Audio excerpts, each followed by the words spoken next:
He is the Quality Assurance Officer, LSBTS. Good evening. Welcome to the studio. Good evening. To the program. Thank you.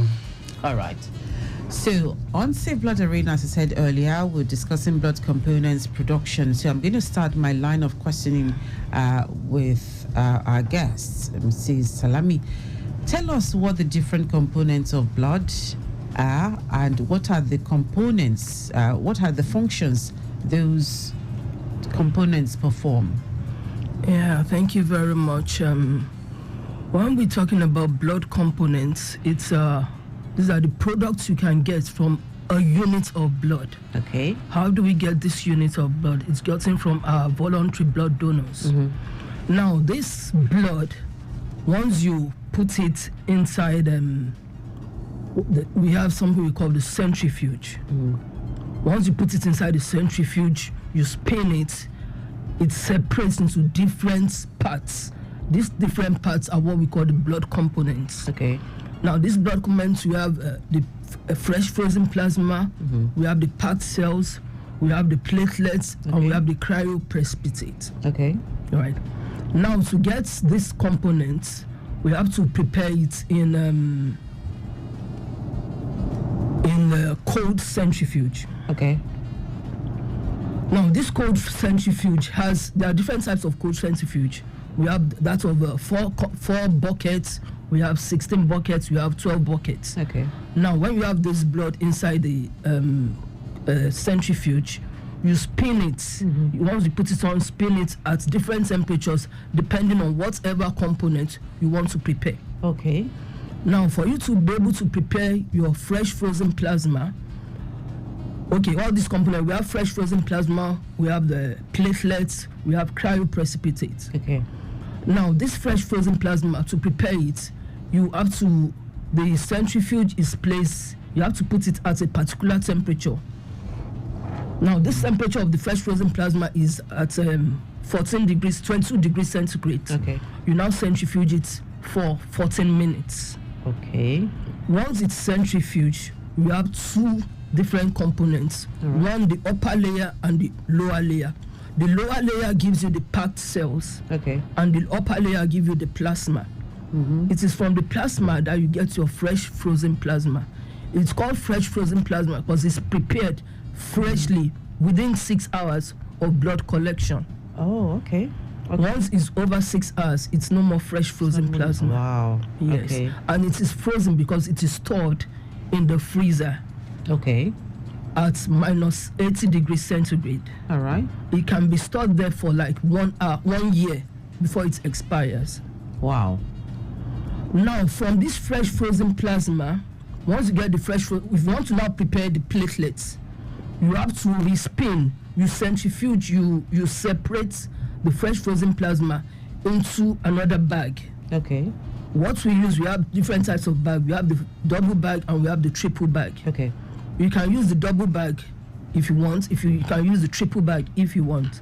Now, using the double bag, you have the plasma already separated. The one at the bottom is the red cells. The one at the top is the plasma. All right. Now, you discard. No, what's it called?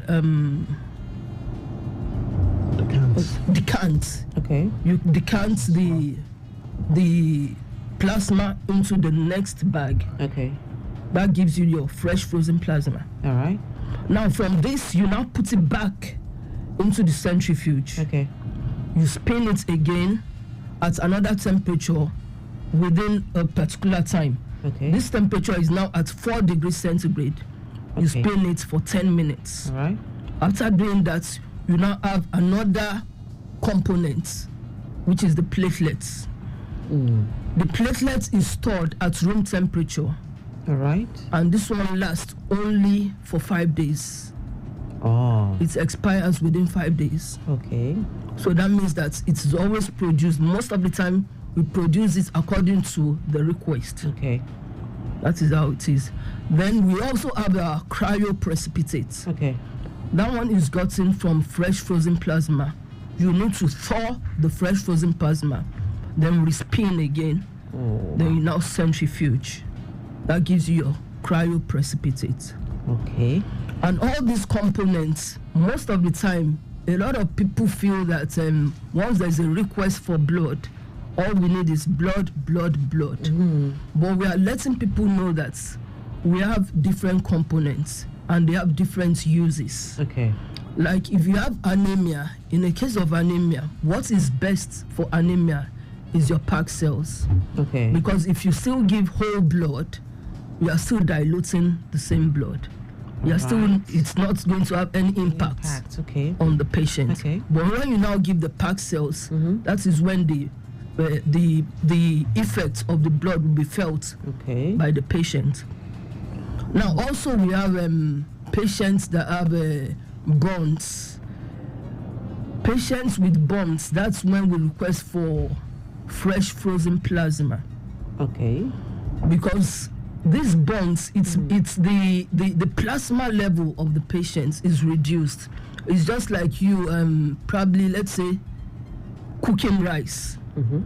And you have water in the rice and all that. Yes. The water got finished. Okay. The rice will just be there. Yes. Doing nothing. Okay. Right? Now, for you to get back this water, you need to replace it with water. Yes. So in this case, the rice is the red cells, while the water is the fresh frozen plasma. Okay. So if you have burns, what is going to be given to you is the fresh frozen plasma to replace the lost fluid. Oh, okay. So that at least you gain that back.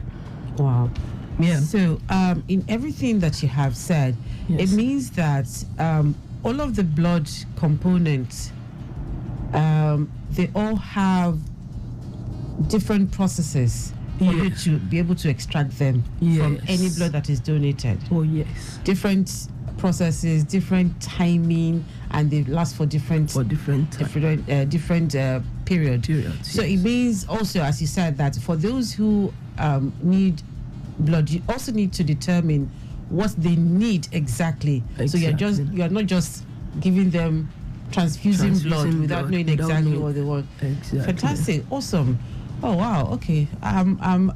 When you talked about the spinning, I had seen one or two videos of the spinning, so now I have a better understanding of what happens during that spinning process. Okay, awesome. Good. Okay, yeah. I also become quickly. Let's take a look at the rows. The rows are still looking good, although this is getting close to closing hour for a lot of people, but the rows are still looking good. Ojota axis coming in from K2 inward Ojota to Odoyalaro is still a good movement, and also the Oworo inward Third Mainland Bridge, and from the island dock via Third Mainland Bridge to the mainland we also have a good one at the moment. Dr. Mu axis, I see that it is looking good as well, and right, we'll keep you updated. Mobolaji Johnson looking good as well. We'll keep you updated as soon as we receive more updates. Now, take us through.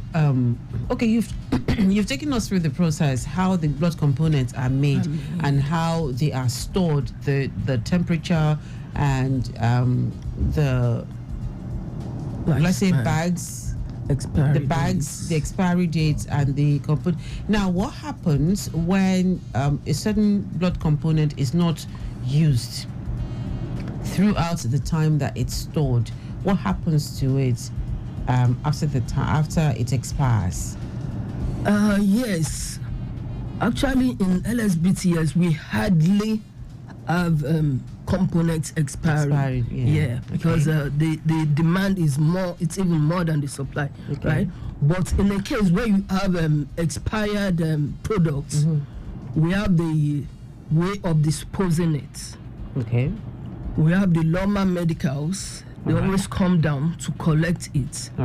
Take it to their office. They have a way of incinerating it and all that. So that is how it is being disposed. But we hardly have expired products on us. So tell us, do you have an idea of some of the people who need some of these components? Those who, you've talked about those who are anemic, what they need, what they require. What about those who are probably living with sickle cell anemia? What about those who are probably I won't say nursing mothers, but pregnant women. Pregnant women. Yes. Okay. Sometimes the good is, so tell us some of the people who need some of these blood components, when they come to the hospital or when they go to the blood banks. Okay. Like I said, we have different components are used for different different ailments, situations, ailments. Yes. Right.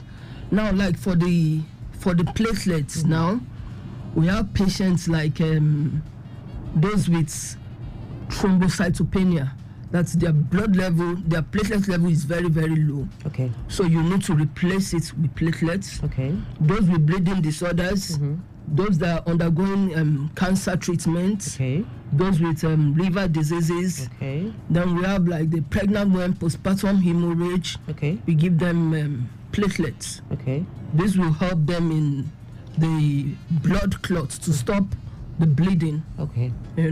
Because what the platelet does is to aggregate and help to stop bleeding. All right. It has the ability to release some factors which cause the constriction of the blood vessels.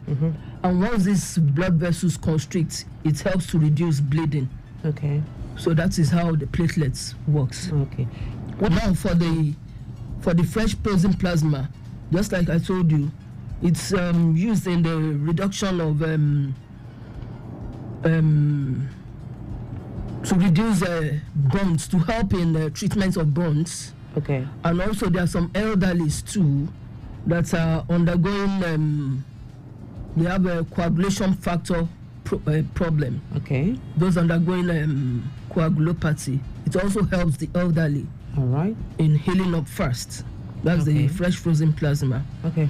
Also, we have the cryoprecipitates. This one is used mainly for hemophilia A and hemophilia B patients, and it helps to restore the factor 8 and 9, which have been found to be deficient in them. Then of course there are packed cells, mainly for anemia. Okay. Yeah. Okay. For in cases of trauma, accident cases, how do you determine what the trauma victim requires out of all of these components? Yes, in most cases, trauma patients, once they come in, you have to check their PCV, packed cell volume. Okay. Once the packed cell volume is checked and the PCV is found to be reduced, to be low, then you give the packed cells. Okay. In most cases, trauma patients, they use packed cells. Okay. Yeah. Okay. All right. Because I wanted to ask that question because you said that when someone needs blood, you don't just transfuse. You have to determine first what that person requires before the person is transfused. It's still Safe Blood Arena on Lagos Traffic Radio 96.1 FM, and today we're discussing blood components production, and my guest she's been talking about the blood components, how those blood components are, how they get them from the blood that is donated, and she's Mrs. Olubunmi Salami, Deputy Head of Department, Blood Bank. Okay, so let me divert a bit and come to Taiwo. Now, Taiwo, what measures are in place to ensure that all blood collected in Lagos State meets quality and safety standards? Okay, thank you very much. Like I always say, the best source of blood and the safest source of blood is the voluntary blood donor. So the first measure that we take in Lagos State Blood Transfusion Service to ensure quality and safe blood is to ensure that we get blood from voluntary, non-remunerated blood donors. Okay. So I also want to use this opportunity to encourage everyone out there, male and female, young and old, as long as you're older than 18 and you're younger than 65, please go out there and try to donate blood. Okay. You will potentially save at least 3 lives. like Ms. Salami has said, each blood bag can be divided and broken down into 3 components at least. At least 3 or 4 components. Yes. We have the red blood cells, the packed cells. We have the platelets, the plasma, the fresh frozen plasma, and the cryoprecipitates. Okay. So donating 1 unit of blood, achieves saving 3 lives. So that's like killing a stone, killing a bird with killing 3 birds with a stone. Don't mind me. Killing 3 birds with 1 stone, and that's quite important. Okay, that's apologies. I don't really encourage people killing birds, really. So please don't kill any bird that you see. I'm a bird myself. Well, as a different category. Yeah, especially this season. Yes.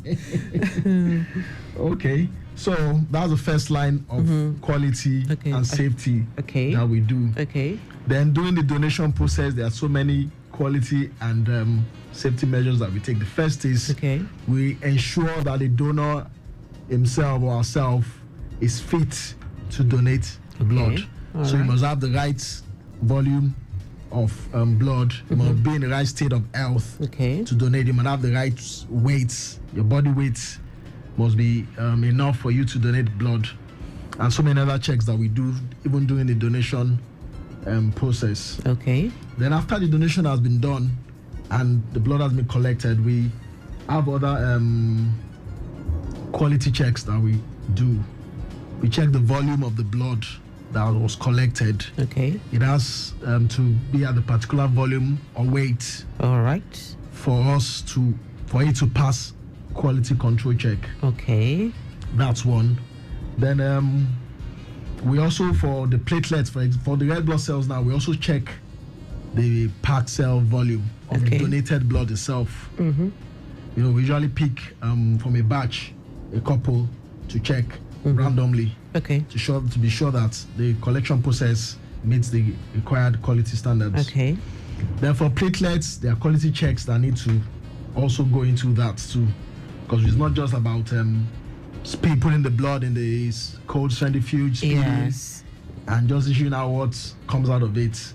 We have to check, and we do check what comes out as platelets or as FFP or as cryoprecipitate. For platelets, for example, we have to do a platelet count.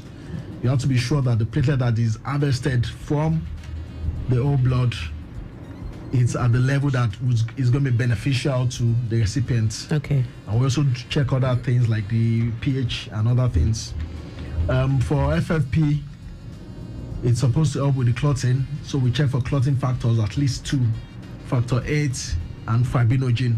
Are checked in the FFP. Likewise, the cryoprecipitate. All right. So all these are quality control checks that we do to ensure that blood is of the right quality and safe for and observing the highest standards. And observing the highest standard. Okay. In addition to that, we also run TTI test screening on each unit of blood. Yes. Every single unit of blood is screened, both from the public and the private facility now. We screen them for HIV 1 and 2, hepatitis B, hepatitis C, and syphilis. Okay. It is only the ones that are passed, that are free from these transmission-transmissible infections that pass the quality control check and move forward in the process. Okay. Even after that, when we're doing, before blood is issued out in the blood bank, there are also quality checks also. We ensure that the grouping of the blood is quality controlled. Okay.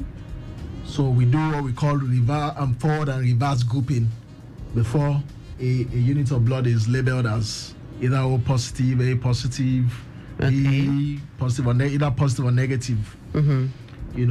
So these are some of the quality control and safety checks that we put in place to ensure that every unit of blood that is released from Lagos State Blood Transfusion Service meets quality and safety standards. Okay.